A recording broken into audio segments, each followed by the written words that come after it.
ഈ രാമവർമ്മ തമ്പുരാനെ വേറൊരു പേരുകൂടിയുണ്ട്, ശക്തൻ തമ്പുരാൻ.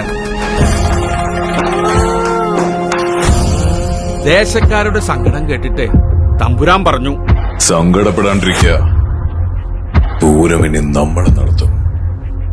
ഈ ലോകം മുഴുവൻ പൂരം കാണാൻ ഇനി നമ്മുടെ മണ്ണിൽ വരും.